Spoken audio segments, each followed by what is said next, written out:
Hi guys, and welcome back to the channel. Coming up to 10 months on the Voge. I made a video the other day when I was out and about riding, just giving my thoughts and views on the bike and how well she's doing. And it really is, like anything else, it's maturing and settling in really well.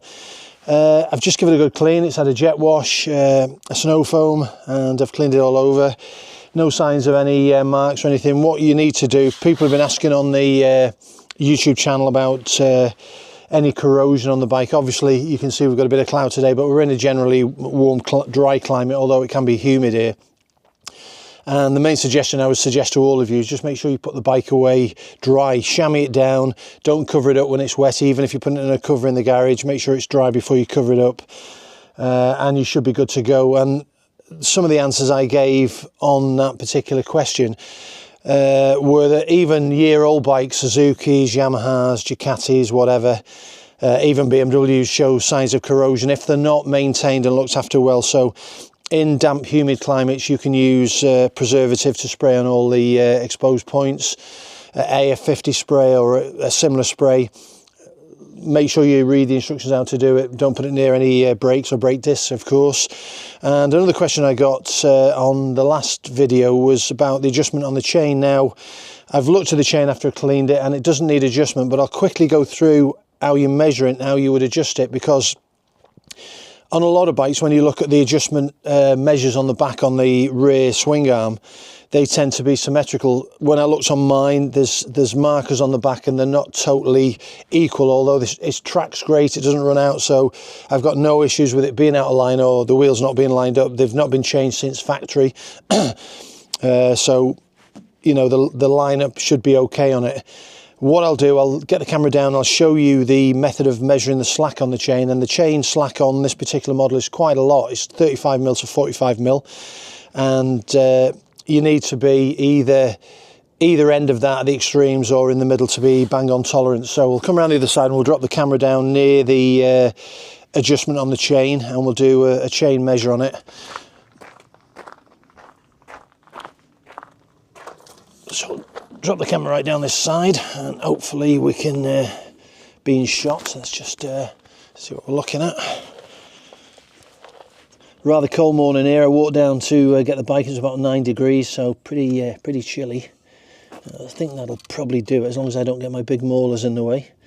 And what you need is, we need that a bit lower down for you to see that then, or a bit further away I should say. Bit awkward with the zoom on the camera because I've got a marker block of wood here. You can just see the block of wood in shot there. If we tilt that down again, there you go. So what you need to do is get a tape measure, get something you can use as a reference point, make sure it's on stable ground underneath, so clean the ground underneath, and you want to be in the middle of the chain. This chain could do with a clean, actually. It's well lubricated, but it's got a bit of splatter on it. That's not one thing I did during the clean. So what you want to do is take a reading from a designated point. So you can see on the block I've got underneath now, we're on 160mm or 16 centimeters, if that's the way you want to go. Millimeters is probably going to be easier in this particular case. So what you need to do is push it up till it reaches its maximum, and that's maximum. I've got that tight now, so it's 200. So at the bottom of its sag, it's on 16, and I'm in the middle of the block of wood for reference, just to keep it pretty same. At the top, if I push it hard, it's on 20, so we're bang in the middle of tolerance. What I suggest you do is spin your wheel around half turn, and same procedure again, get in the middle of your tolerance. We're still on 16 there, and we'll push it off, and just on 20 on tight. That's pushing up tight. So you can see the tolerance there is bang in the centre. If I can get on around the back here, I don't know if it'll pick this up, as I can't see behind the boxes here, but somewhere around there it gives you the chain tension. It should be 35 to 40mm. Hope that's coming up out on the camera because I can't see anything behind there. And we're bang on 40mm. So 40mm is right in the sweet spot. It's right in the middle. So there we are, guys. Another thing I will point out, I was saying about tolerances on the back on the swing arm. Let's try and get this totally at 90 degrees because obviously you get a different impression if it's not. Now, this is about as near as I can get with the camera. Just raise it up on the tripod a little bit. So you should be able to see now, if this is dead center of the camera, there's a 1 marker line on that side. And now what I suggest you do before you release the, don't touch this at all to start with, release the rear nut that locks the axle nuts before you do any adjustments. But before you do that, on both sides, get a sharp pencil and mark a sharp pencil line on the inner aluminium section there against the side of this cutout, and mark it really well so you can see it. Don't use an indelible pen because it'll leave a nasty mark, but you can use anything like a pencil or an indelible felt tip. Then I suggest you go around the other side, and I'll show you what I mean about the marks. You can see that's on one there. Go around the other side, we'll do the same procedure this side. Now, I'll just tap on the screen so I can see we're in shot. Now, if this is at 90 degrees, you'll see these two lines. So you can see this side, I've got two lines visible, and the other side I've got one line visible. So that would suggest that the rear axle is out of line, but it's actually not. It's been adjusted factory tracked, so that is in line. So I don't have any issues when I'm riding it. There's no tracking issues. There's no tracking wear on the rear tyre one side or the other. It's wearing evenly. We've got 5,000 kilometres of wear on that at the moment. So this is the issue where you need to mark it and be careful. Otherwise, you're going to have to get it realigned with a jig or a laser. If you buy a laser, you can buy a cheap one on AliExpress, or you can get one on Amazon. What you then do with the laser, you put it on the back tyre on a bracket, and you take a datum mark off the front wheel, off the front axis, and it should be even at 2 points. You get two set marker points to take a datum from front to back to align them perfectly on the wheel so they're in line, so laser lining through. But the easiest way to do it is to put a pencil line on this side, really clearly on the aluminium, do the same on the other side. Then when you adjust it bit by bit, you can see, you can use a very fine measuring ruler if you like. You could use a calibrated set of calipers, or you can just judge it within, you can see the pencil mark this side, you can see the pencil mark the other side, you can see where you're going to be. Wind it out a tiny bit on this adjustment nut, lock this in once you've got the axle loose, and that will pull this part back. Make sure the rear wheel's off the floor like this. When you adjust your chain, once it's adjusted, make sure you check it on all points of revolution, because there can be a tight spot on your chain that may be too tight and out of tolerance, so that's worth noting and checking. But I won't do it at the moment. It's not worth me undoing anything and shimming around at the moment, because like I say, I'm in tolerance. And when I do the oil drop at 6,000, which is a few hundred kilometres off, I said I'd do a mid-term one between the next full service at the dealership, which is at 11,000. 1,000 for the first one, 10,000 for the second one. Add the two together, it's 11,000. So when I get to 6, I'm going to do an intermediate oil drop. I'm going to change the filter, change the second drain plug, or undo the second drain plug that's got the high pan inside the sump, because it's a dry lifted sump. And we'll do it all, and we'll check the chain again at that point. But yeah, guys, like I say, 10 months, well, exactly more or less 10 months now.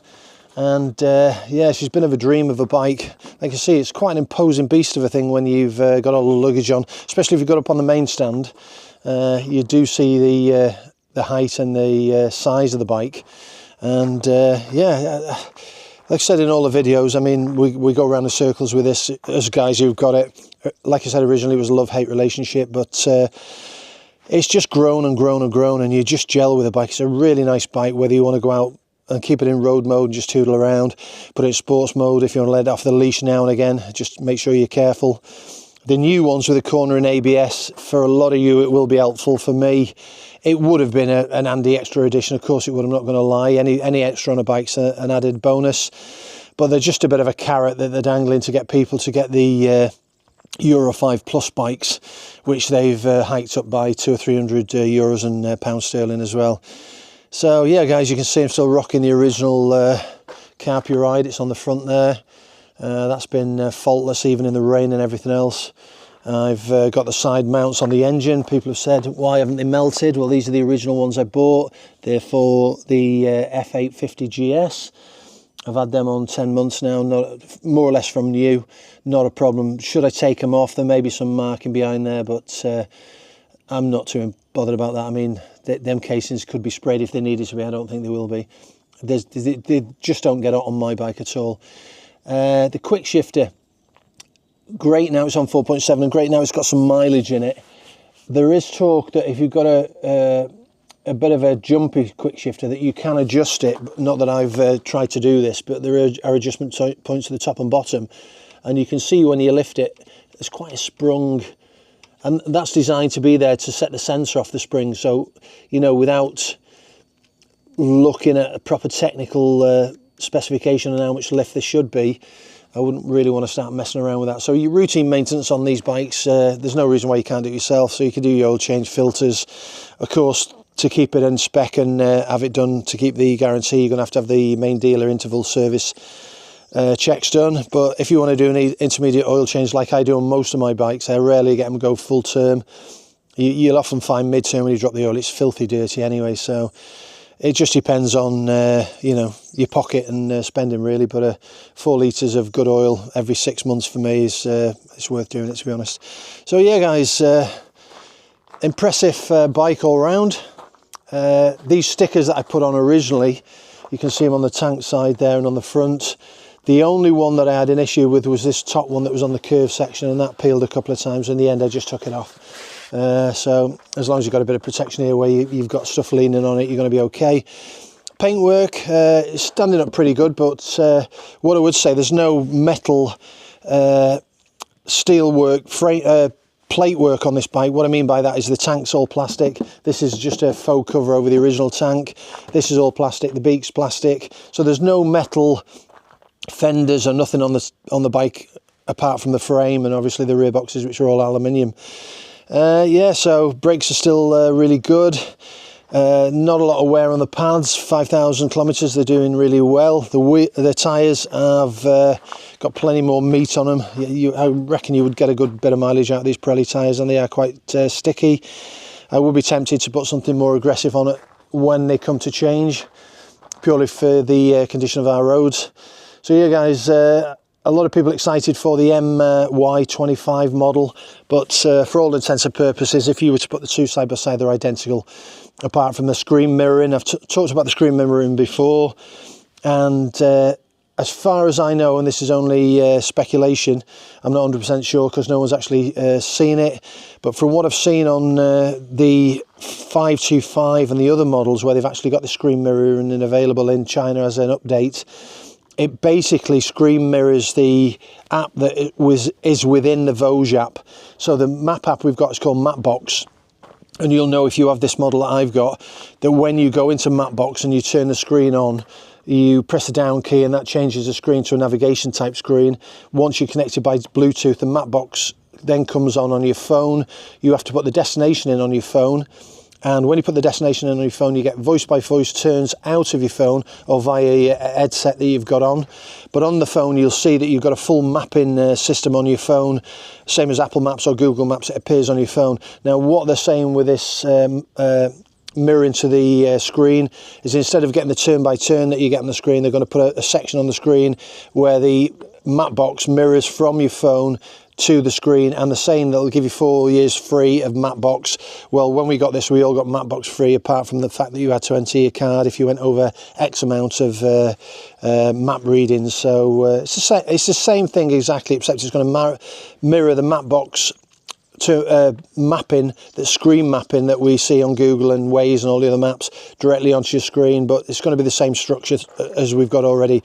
And like I said before, there may well be an update if you want to go down that route and put map from your phone to the screen to get this Mapbox. But aside from that, from what I understand, it's not going to be like CarPlay or Android Auto. So in that respect, it's going to be limited to what they'll let you mirror to the screen. So I don't know, could be wrong, could be way off, but that's the way I've took it to be. So guys, I'm going to sign out. Just a quick video on the chain and chain tension, how you should check it, what you need to do. I'm not trying to be condescending to any of you guys who've done it for years and years and years. It's a fairly straightforward procedure, but most people, especially here in Spain, don't like to do anything that's outside of a remit of a job description, if you like. So a plumber will do plumbing, but he won't do anything else. You know, where I work in construction, nobody will step outside their job to do anything else. Like a carpenter joiner from the UK, which is my native trade, we get asked to do pretty much anything. Put a mirror up, put this up, put that up, change a light fitting. You know, you can get asked to do anything, but generally people in Spain don't step outside their remit for what they're normally used to doing. So everything's done through a garage or a main dealer. But certainly routine maintenance on this bike, oil change, chain, etc. Keeping an eye on your fluid levels, it's within anyone's remit. So guys, ride safe, have fun. The sun's come out. I may be tempted to go for a ride. I think it's still hovering around 10 degrees, and I'll catch you in the next one. Peace out, guys.